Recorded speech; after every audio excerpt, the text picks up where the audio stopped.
Howdy, how's it going? Welcome to my channel, Jessica in Progress. My name's Jessica, and today we are going to go over two unboxings. So we've got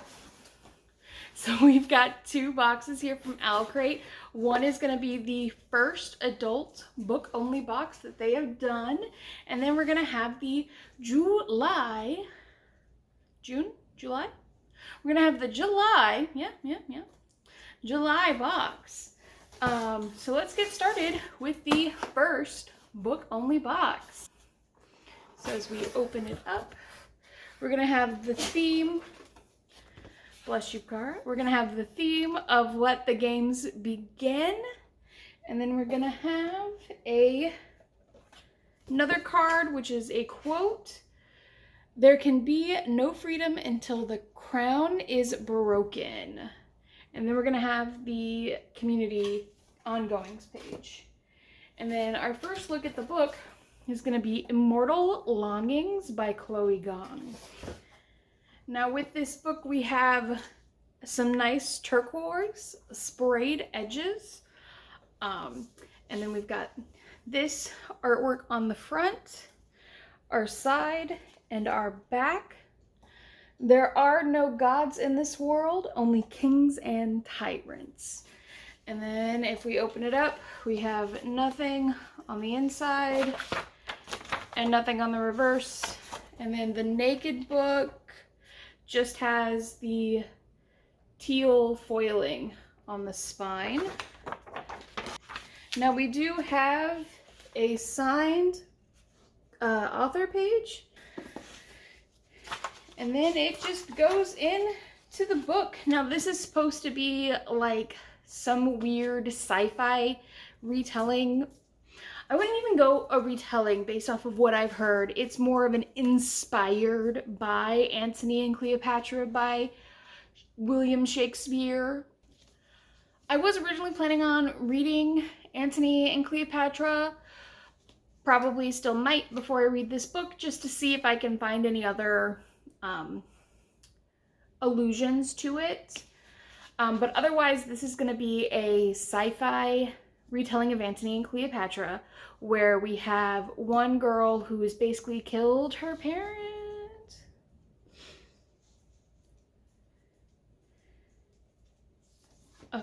So basically, this is a sci-fi retelling of Antony and Cleopatra, or an inspired by Antony and Cleopatra, in this weird game that goes on every year in the area where our main girl is like the lost princess or something.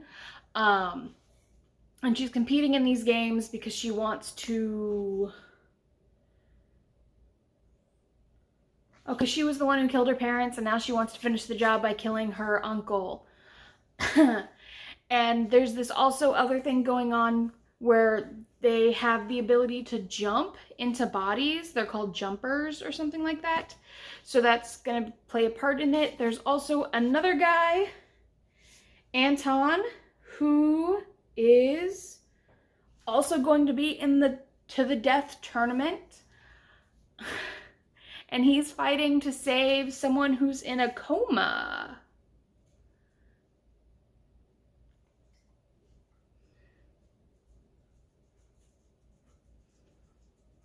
And then it spoils that they're going to fall in love because the last line of the synopsis is, before the games close, Callum must decide what she's playing for, her lover or her kingdom. So that'll be that. It is also book 1 in Flesh and False Gods. So that's going to be the whole series title, and it's book 1.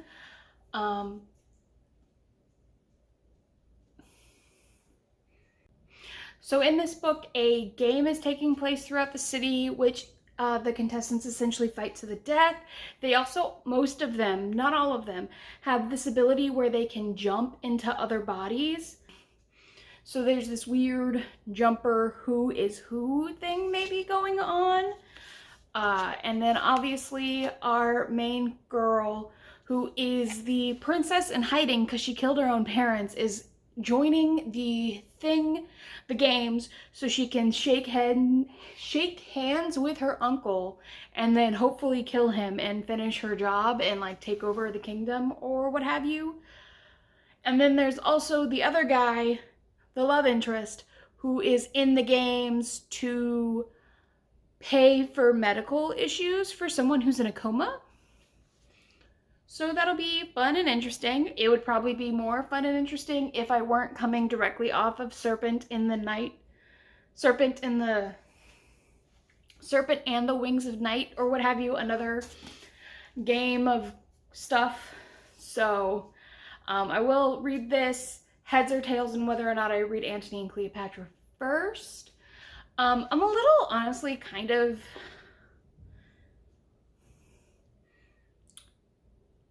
unsure about the direction for this book, it being the very first adult-only book.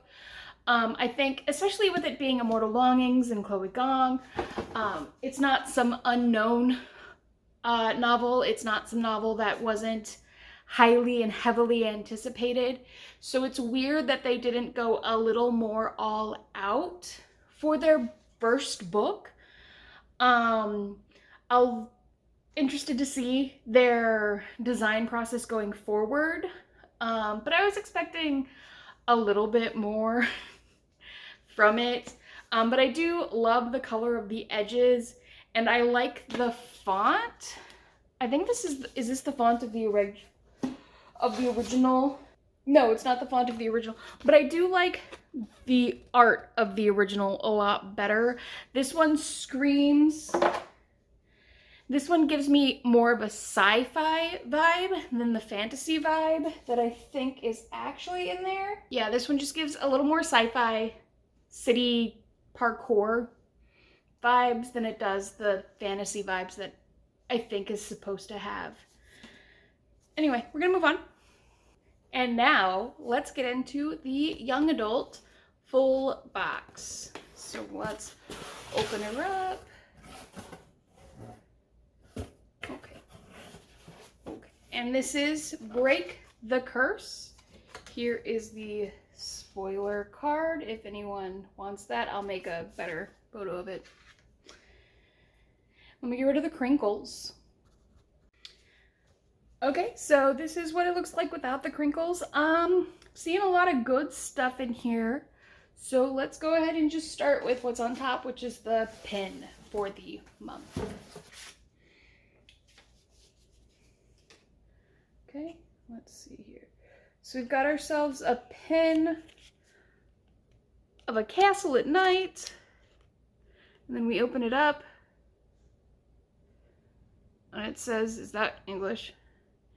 In the mirror, I'd become a queen in the dark forest made of ice. And then we have spinner stuff. So something, Sleeping Beauty? Based on Spinning Silver by Naomi Novak. We've got this right here. There we go. That's what it says on the back. Find the light that makes your lantern shine. Oh, there's more than one. Oh, cool. Oh, cool. Cool. Cool. So we've got 3, looks like highlighters. Okay. After all, every story has a story. Find the light that makes your lantern light. And love and madness are 2 stars in the same sky. Yeah, cool. So we've got, here are the swatches. And then if there's any bleed through, probably not. They're so freaking thin. Okay, so a little bit of bleed through on this paper, but I think that's because it's under direct light. Like when I'm looking at it, I can really only see the blue one. And this is a thinner paper, so your books are probably going to be fine if you use them on your books. And this is our fairy tale highlighter set inspired by The Wrath and the Dawn, 6 Crimson Cranes, and To Kill a Kingdom. All of these are designed by Yedishim Shiropa at the Pearl Lead Reader. We have this thing, which is in interesting packaging. I like the patterns, honestly. I'm gonna pull out a thing. Oh my god, what is this?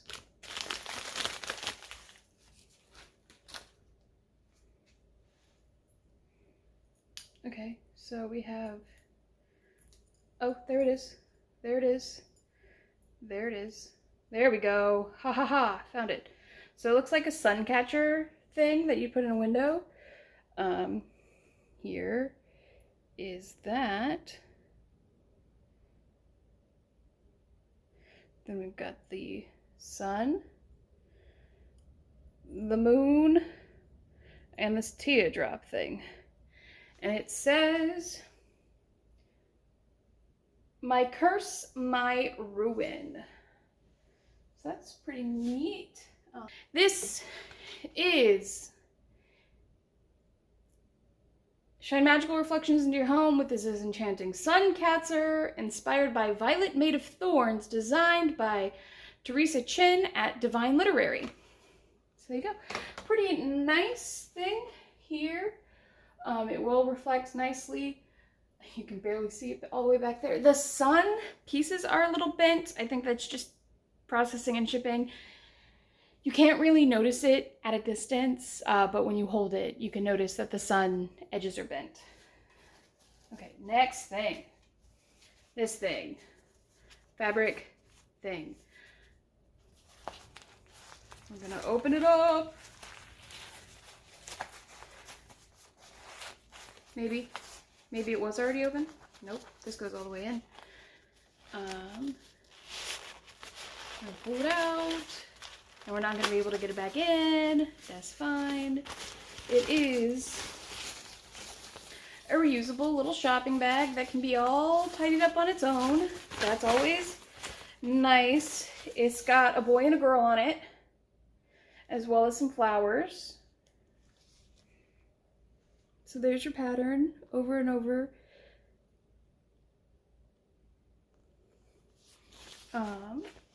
Cool. Am I going to be able to put it back? No. Never been good at those.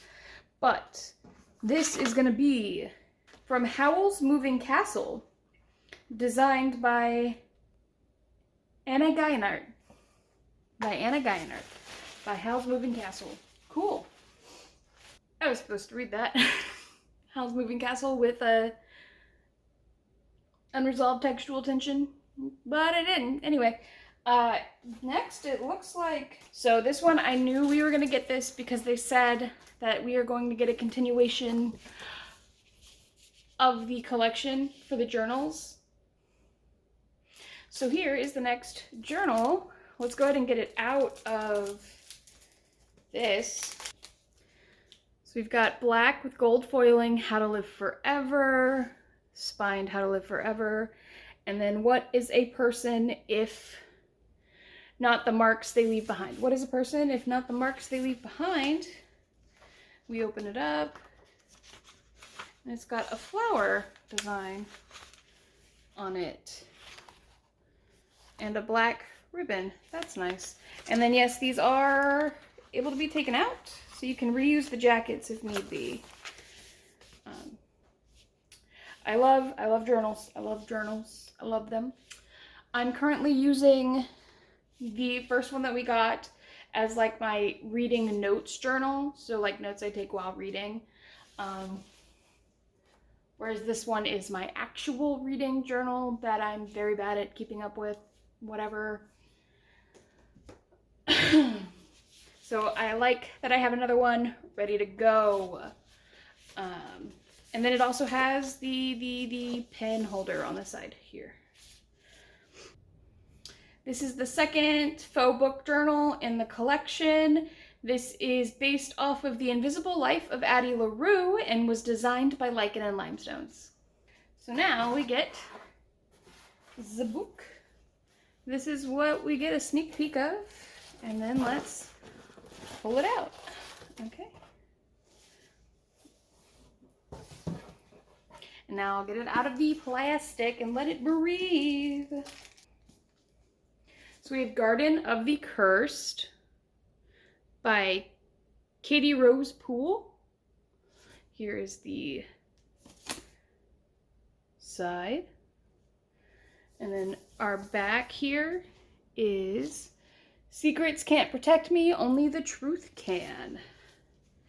Okay, and then we have a nice solid lavender, lilac, whatever you want to call that color. I love the color of this. I am a sucker for bronze. Or love purple is my favorite color.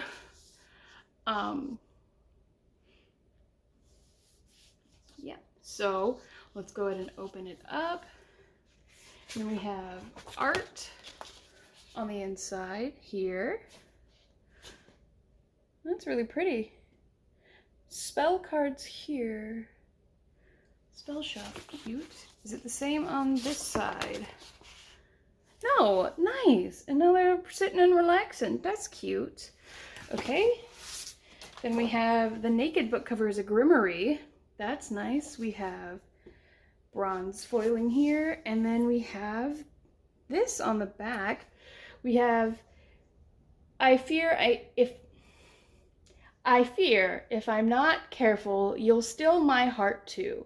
And then we have the Ballad of the Moon Thief. So that's nice. And then we'll open her up again. So we have the bound in author letter and then the signed author signed page. Okay. And then we have, that's really nice. I like this down here with the serpent and the spiderweb. And then we go right into the book. Nice. This is a 344 page book?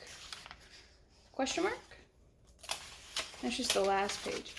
That's the acknowledgement. So it's 342 pages. And then, oh, the inside cover has a dance scene. So that's really pretty. I like the contrasting colors, especially with the front woman in black and everyone else in like these pastels and light colors. I don't know if you could hear that at all. So this book is about Mara. Now she has fled the castle, the Gilded Castle, because reasons. Her mom disappeared. She doesn't know anything about that. And she's become like the city's biggest curse breaker. Now this other dude, Ardrius, that she used to like and apparently rejected her last year, is like, yo girl, can you help me out? So she doesn't want to, but because there's a new lead in her mom's disappearance, she reluctantly does. And it sounds like there's a bit of fake dating in here as they try to convince the 5 families that like rule the city or something to do something. And we find out that the life-threatening curse that Ardrius needs broken and Marlowe's missing mother are connected somehow in this bigger scheme. So, fantasy, fake dating, it'll be fun. And it's a nice little 340 pager. Nice. How many pages is Immortal Longing? Let's find out. 365. And then we have the last thing. Right now I'm hard at work at the sequel, so it's book 1. Okay, so yeah, I knew the summary was too big for the book. This is book 1 in a series. Oh my god, I love the new artwork, Owlcrate's artwork, so much better. I'll pop up the original right here. There's a lot going on in the regular. I can see why it would be intriguing, but I like Owlcrate's version. Would I pick it up off a shelf? I don't know if I were staring at either of them if I would pick it up off a shelf, but I like Owlcrate's better. I have an interview with the person who made the highlighters, Yedisman Shapiro. We have the photo challenge, author babble, other things that we're looking forward to. One of them, of course, is Immortal Longings, and then the playlist called Cursed Truths. Okay, and then these are the other books that we are looking forward to. And then we have the sneak peek for next month, the following month. Oh, and it's gonna continue our doorway thing, which is nice because I was wondering when we were gonna get another one of those. I like the collections. I like that they do the collections. I wish they would come more regularly. But that, like, they might actually come semi-regularly. It just feels so long because you have to wait a month in between everything. But I feel like I've been with this single journal in a collection and this single doorway in a collection for a while. Anyway, we got Suncatcher, highlighters, reusable tote bag, journal, treasured tomes, and book. Looks to be a decent, fun book. I'm gonna put that like that for me to do. I think my favorite item is gonna be the journal. It's beautiful, I love it. And then the Suncatcher is great, but the highlighters stopped me from having to go out and buy highlighters because I bought some that are normal and they bleed through all the pages. So I like that I don't have to go out and buy specific annotation highlighters because I got them now. And everyone can use a reusable tote bag. I loved these boxes. I, again, wish that we had tried a little bit more on the adult box. I'm also, not gonna lie, I know why we picked this book for the adult box, but I'm a little disappointed that it was Immortal Longings. But that's just me. Anyway, loved them. Can't wait to read both of these books, so look out for the blog. Look out for my upcoming vlog where I read all the books that come in a box, because we've got these two. We have a Once Upon a Book Club box that I'm going to be in there, and then I have another Once Upon a Book Club box that's coming in tomorrow that's also going to be in there. So I'm going to try and read 4 books in a week and it's going to kill me. Let's go. Let me know what your favorite item was. Anyway, I've been Jessica. Remember, we're all in progress. Y'all have a great night. Whatever. Yeah, bye.